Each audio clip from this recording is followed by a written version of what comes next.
Reality Radio Entertainment presents Behind the Curtain with your host, Kathy Barrett.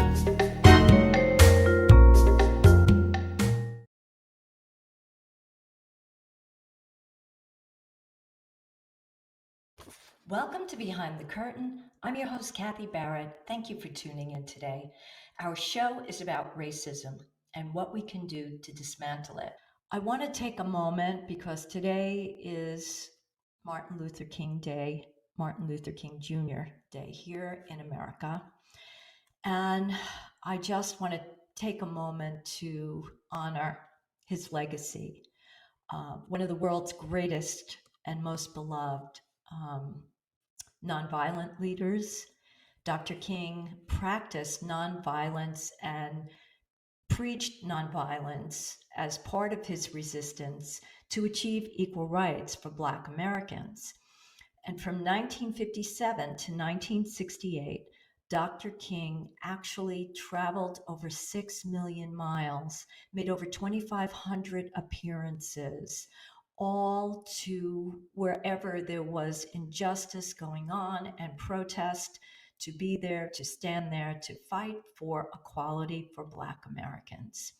He, in addition to that, managed to write, I don't know how, 5 books, multiple articles, and he was awarded the Nobel Peace Prize in 1964 for his transformational work and contributions to our world. My guest is internationally known and award-winning educator and diversity trainer and lecturer, Jane Elliott. For those of you who are not aware of who Jane is, and I don't think there's that many people out there that don't know Jane, she is the adapter of the infamous brown-eyed, blue-eyed exercise in teaching the anatomy of prejudice, which also became a subject of a Peabody Award-winning film that is called The Eye of the Storm. This brown-eyed, blue-eyed exercise really received national acclaim and global acclaim. And so Jane has been leading these exercises for 55 years. And for more information about her work and brown-eyed, blue-eyed exercise, please go to janeelliott.com. So without further ado, I want to bring on the amazing and beautiful Jane Elliott. You being here and being so patient with me. So the day that Martin Luther King, this is Martin Luther King's day, was assassinated, I know was a pivotal point in your life and really kind of changed things for you. Can you go back and share that story with us? It makes me sick to my stomach to share that story every time I say it, because he had been one of our heroes of the month in February in my third grade classroom in all white, all Christian Riceville, Iowa. 1,000 people who were quite certain that you were white, you were right. And Martin Luther King Jr. had told us that we were all members of the family of man, and we ought to remember that. And he was one of our heroes, along with Abraham Lincoln and George Washington, who owned slaves, bought and sold people for money. Daniel Boone, who was famous for killing Native Americans, what we call Native Americans, but were actually people from Africa. And Davy Crockett, who died as he tried to kill Mexicans to keep them from taking over, keep us from taking over their land. And I had taught them the good things about Martin Luther King Jr., and they were all thrilled to know that they knew something that positive about a man whom their parents had used, about whom they'd called him the N-word on a regular basis. And we were studying the Indian unit at that time. Our lesson plan for the next day was to learn the Sioux Indian prayer that says, "Oh, great spirit, keep me from ever judging a man until I've walked a mile in his moccasins."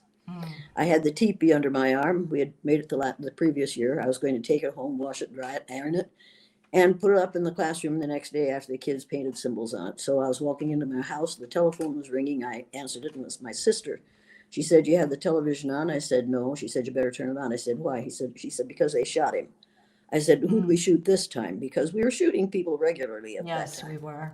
We were. And she said, Martin Luther King Jr. And for just an instant, the world stopped turning for me. I could not believe that this country would kill a man because he said it's all right not to be white. I couldn't believe that we were that ignorant. But I knew, as my telephone's in the other room, don't worry about it. I knew that he had to die, because if he and Malcolm X had gotten together, and they were getting closer and closer all the time, if they had gotten too close, they could have upset this country and the way it behaves. They could have upset the economic business in this country. And so they had to die. But I couldn't believe that we would do that. So I washed the teepee, I dried the teepee, I fed the kids, I got them to bed.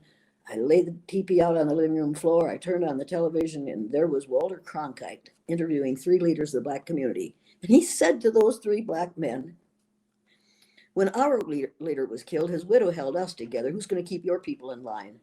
And I thought, oh my God, I thought they were my people. I didn't think it was your people and our people. That isn't what I was teaching my students. So I changed the channel, and there was Dan Rather saying to 2 Black males, don't you Negroes think you should feel sympathy for us white people during this experience, because we can't feel the anger at this killing that you Negroes can? And I thought, oh my God, no. I'm not going to listen to any more of this. And I rolled that TV up and I threw it into the closet, shut the door on it, went into the kitchen and got my husband dinner, because he worked nights at a factory at that time. And he came home, he opened the door and he put his arms out and put around me. He said, they killed him, didn't they? I said, yeah, they did. He said, what are you going to do? I said, well, tomorrow we're going to learn the Sioux Indian prayer that says, oh, great spirit, keep me from ever judging a man until I've walked a mile in his moccasins.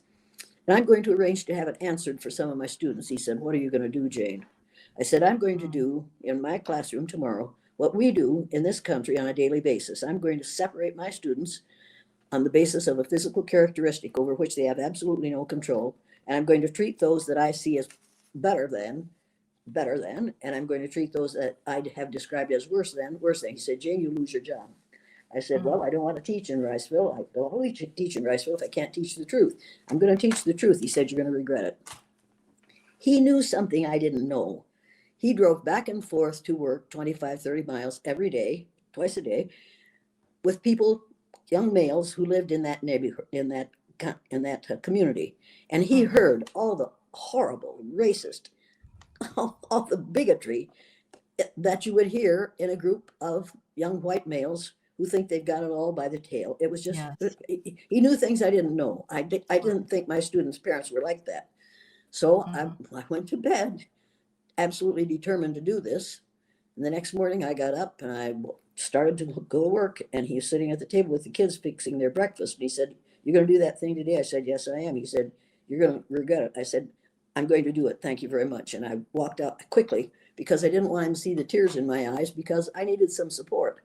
And I knew I wasn't going to get any support from my family members, because they were so solidly encased in the beliefs in that community. And I knew I wasn't going to get any support from them. So I went to school. The first student in the room came in that day and said, hey, Elliott, they shot that king last night. Why'd they shoot that king? I said, we're going to talk about that, Stephen. So after we had done the things you have to do first thing in the morning, we said the Pledge of Allegiance to the flag with the words under God in it, which do not belong there. And we're not there until 1954. We have no business requiring children or anybody else to stand up and say the words under God in the pledge, particularly before the word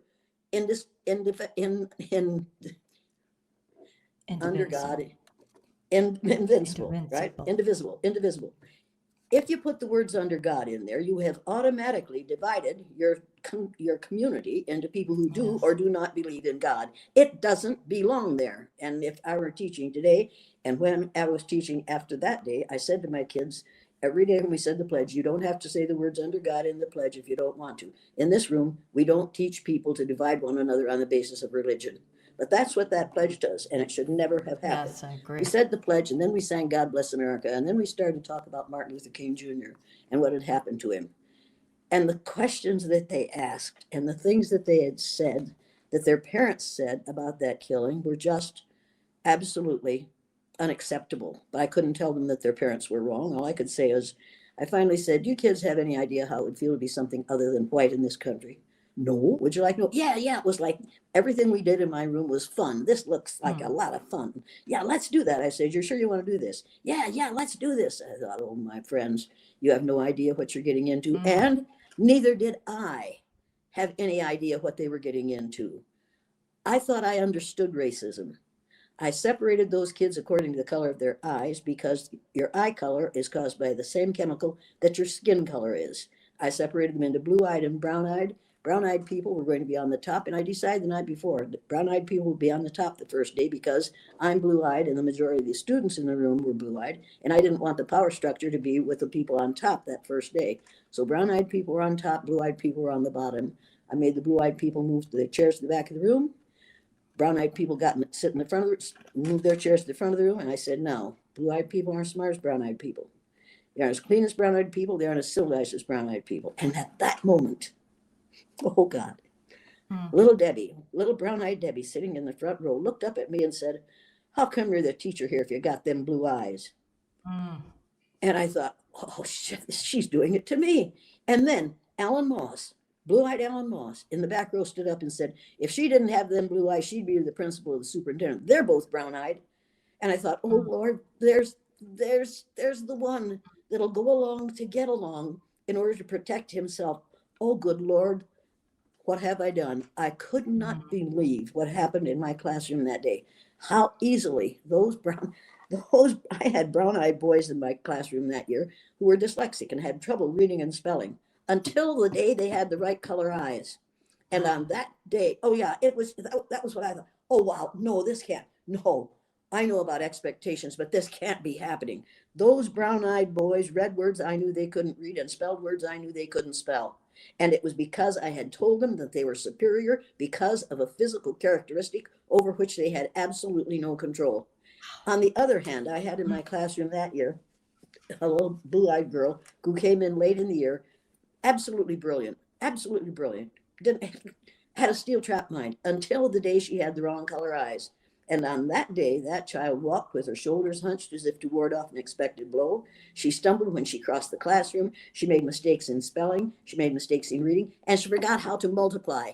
And she had picked up on multiplication the first 2 days she was there. It was a natural for her. She was brilliant. And I, just by telling her that she had the wrong color eyes, I destroyed her ability to work. It's the worst thing I had ever been through. And I thought, wait a minute, I should put a stop to this because this is hard on these blue-eyed kids and it's creating monsters out of these brown-eyed kids. So I went down to the teacher's lounge at noon to get some help from the other teachers. There were the other two third grade teachers, along with about 6 other teachers, were in the teacher's lounge. And I told them what was happening in my classroom that day. When I finished telling them what was going on, the younger of the 2 third grade teachers said, "I don't know how I have time for all that extra stuff. It's all I can do to teach reading, writing, and arithmetic." Well, she hadn't taught reading, writing, and arithmetic as far as I was concerned. She might as well have done the extra stuff. And the other one said, and she had been teaching, I'm absolutely serious about that. The other one had been teaching for over 30 years, and she was over 60 years old. She looked up at me, and I can still see her sitting there looking up at me. And she said, "I don't know why you're doing that. I thought it was about time somebody shot that son of a bitch." Oh boy, yeah. No teacher said, "Oh my." No teacher said, "Helen." No teacher said, you shouldn't be talking that way about another human. Not one teacher corrected her for what she had done. And I thought, okay, that's it. I'm not going to stop this exercise at noon. I'm going to put these kids through it for the whole day so that none of them will ever be the kind of people that these 2 teachers are. I was just furious. I went back to my classroom. We did what you have to do, and then we did social studies. I had to pull down the map, and I pulled the map down, and the ring slipped off my thumb. And I said, "Well, I've done it again." And little Debbie, sitting in the front row, got me again. She said, "Well, I expect you've got blue eyes, haven't you?" And I thought, as God is my judge, I had never wanted to slap a child like I did that day. I can still see the picture I had in my mind's eye. I could see myself backhanding that little brown-eyed witch against the wall. I wanted her to fly through the wall, hit the wall, and slide down like a broken egg. And then I was so disgusted with myself. And then once again, Alan came to my rescue and said, "She never has been able to do that. Her eye color doesn't have anything to do with it. She's never been good at that." And I said, "Thank you, Alan. because he was protecting me because of the color of my eyes, not because I Yes. was the teacher, but because I was a member of his race. It was Mhm. awful. I sent him home that Mm. afternoon. That was on Friday. And I knew I was going to have an awful time coming back on Monday because I had heard the little boys talking about what they're going to do to the brownies, the little blue-eyed boys talking about what they were going to do to the Mm. brownies when they got on top, because they knew they were going to be on top on Monday. Went back into the classroom on Monday, just dreading the violence that we were going to be exposed to. The most amazing thing happened. Those blue-eyed kids were much less vicious to the brown-eyed kids than the brown-eyed kids had been to them. We went through the Mm. day with the brown-eyed people on the bottom, the blue-eyed people on top. Same things happened to those students on Monday as had happened on Friday, except that now Carol couldn't multiply again. She could read and spell again. She could walk straight again. It was absolutely the damnedest thing I've ever Wow. seen. I Mm. sent them home that afternoon. We didn't talk about it all. I just said that's the end of the exercise. We'll talk about it tomorrow. So the next day, every child had to write a 4-paragraph composition telling who Martin Luther King Jr. was, what discrimination is, how the child felt on Friday, and how the child felt on Monday. And then, after they had finished their essays, we got in the magic circle, and what you say in the magic circle will be dealt with. And I said to them, I want to know, you blue-eyed boys said you were going to get even with the brownies when you got on top. You didn't get even. Why didn't you get even? And those kids almost in a chorus said, because we found out how it feels to be on the bottom, and we didn't want to make anybody feel as bad as we did. And I thought, Mm. maybe that's the answer. Maybe that's the answer. Maybe people who are, we call black when they aren't, and I'm not white, you know that, and I know that, but maybe those people with darker skin are going to be more tolerant and more forgiving and more loving and more moral than we so called white people have been. Maybe that will be the saving of humankind. Maybe Yes. they are saying to themselves, we don't want to make other people feel as bad as we felt. Mm. We want to make Mm. this country a place where everybody is happy with everybody instead of separating people into white and black, which are polar opposites. And this whole thing started during the Spanish Inquisition. 430 years ago, 440 years ago. It's time to give that up. It's time to give up those two words as relating to the color of human beings. We don't come in those two colors. We come in shades of brown. And my students and I learned so much that day that the next year I did it again with my third graders, and the next year and the next year. And it made life difficult for the fourth grade teachers because the minute they'd say the N word, one of my former Mm. students would say, we don't use that word in this school, you know. So they got in a Mm. lot of trouble with their teachers after they left me, even at the junior high level, because those junior high level teachers would use the N word, and one of my kids would stand up and say, "We don't use that word in this school. And if you're going to use that word, I'm going to go out in the hall until you stop." And I changed their behavior. I changed their attitude. I changed their awareness. I changed the level of racism in those little kids. And mothers would come to me after we'd done the exercise for our teacher conference, and they'd say, "Thank you for what you've done for my child. My husband used to make those racist statements. He can't make them now because my child corrects him." I Mm. said, "Well, That's I, amazing. I didn't teach those kids much about respect for your elders, but I did teach them something about elders that you can respect. And you can't Mhm. respect elders who treat people differently based on the size, the shape, or the color of their skin. It makes no sense. It has to stop." Well, I mean, I just think it was genius what you did and very heartfelt and right. And you became a national phenomenon, though, because of Yeah, the. I became I a mean, I just want phenomenon, to all point right. that out, and for multiple reasons, because I believe that the children's compositions were picked up by some national paper, and then Johnny Carson invited you on the show.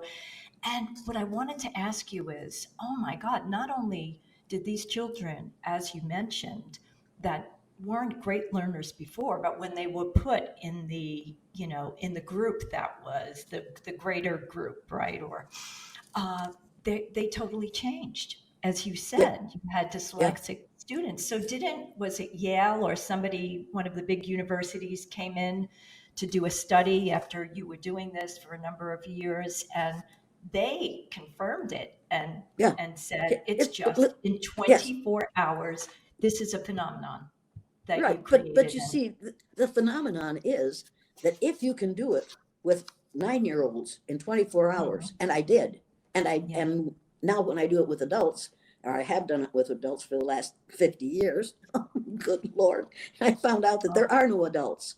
In every no, adult, there is a 9-year-old child waiting to get out. And if the you appeal to, children were actually more mature.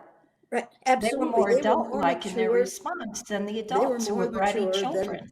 than any of the teachers that they had to deal with after they left Yeah. my classroom, because they had learned something about human nature, and they learned that they could behave in a humane way without being an educated individual.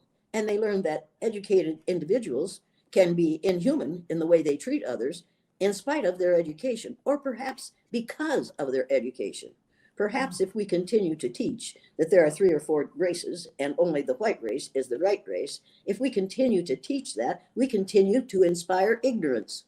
That is not what Yes. educators are supposed to do. I'm an educator. The word educator comes from the root duck, deuce, which means lead, the prefix e, which means out, the suffix ate, which means the act of, and the suffix or, which means one who does. An educator is one who is engaged in the act of leading people out of ignorance.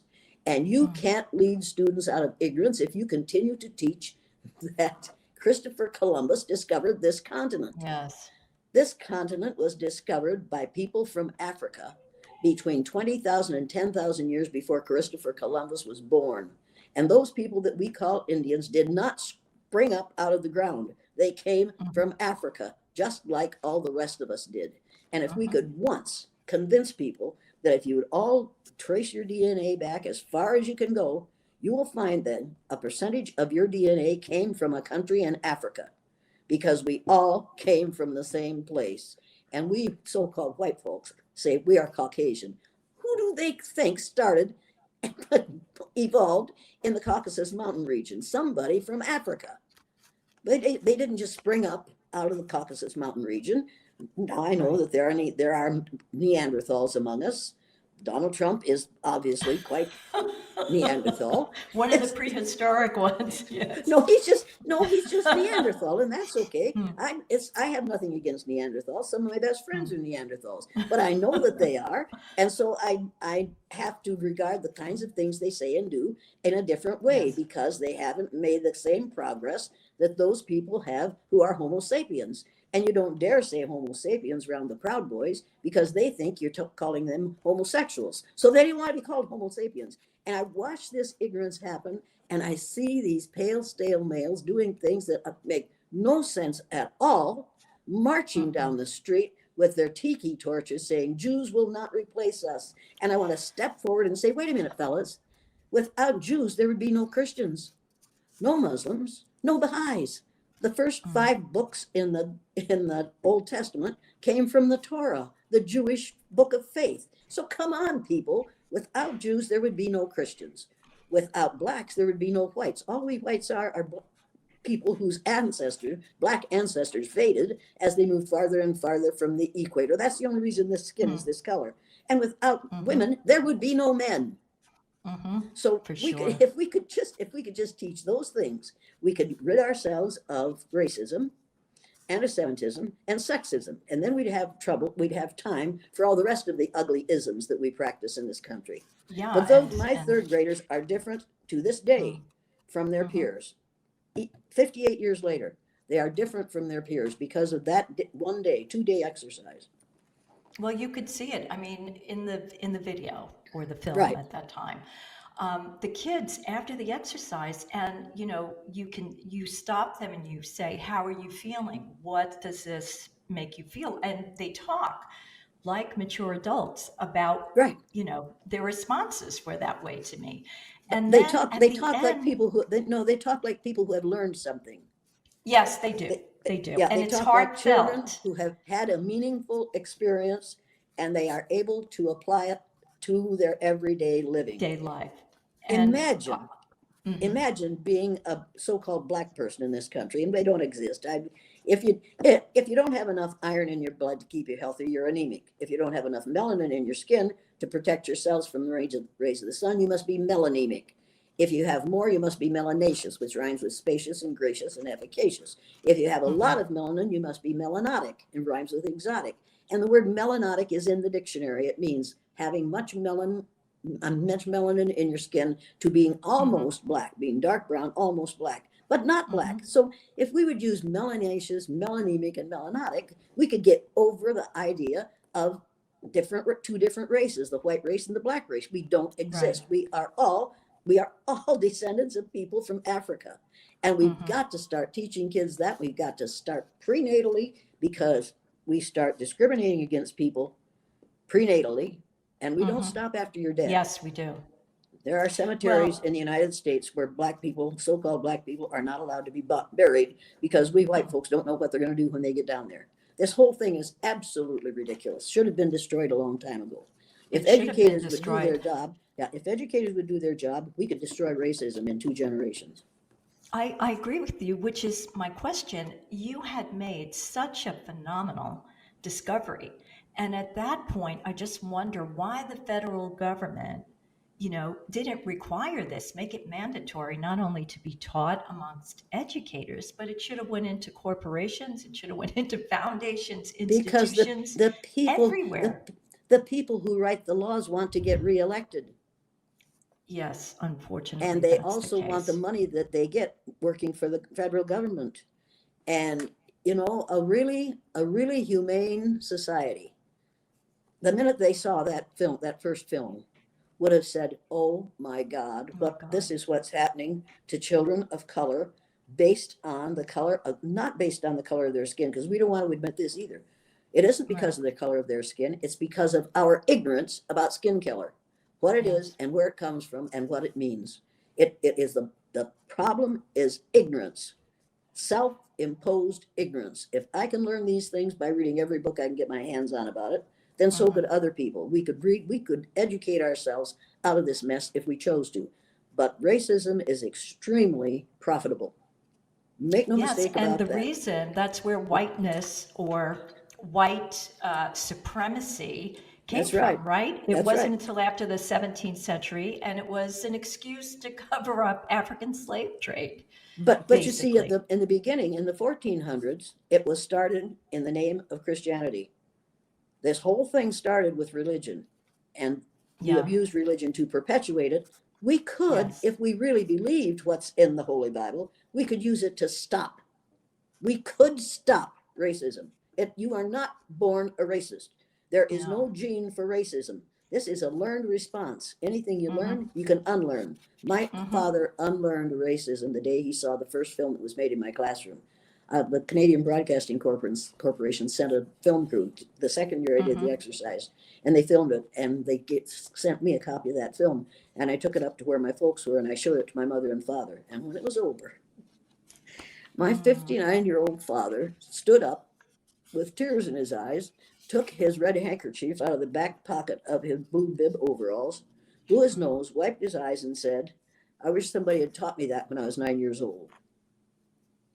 Now, he was an absolutely moral man. He wouldn't tell a lie. He was just an absolutely moral human being.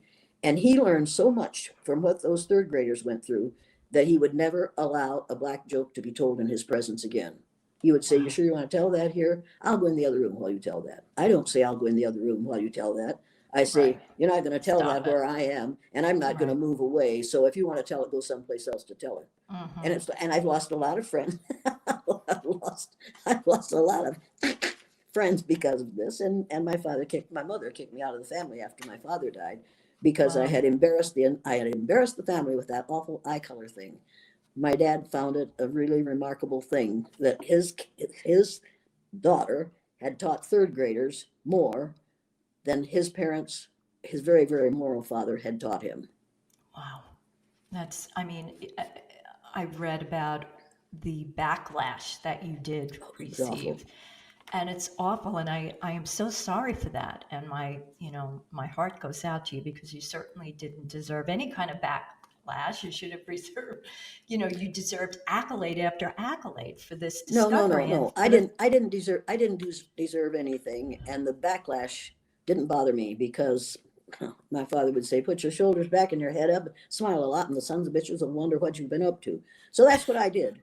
But my kids couldn't do that. My son got Yeah. beaten on a daily basis. My daughter lost all of her friends.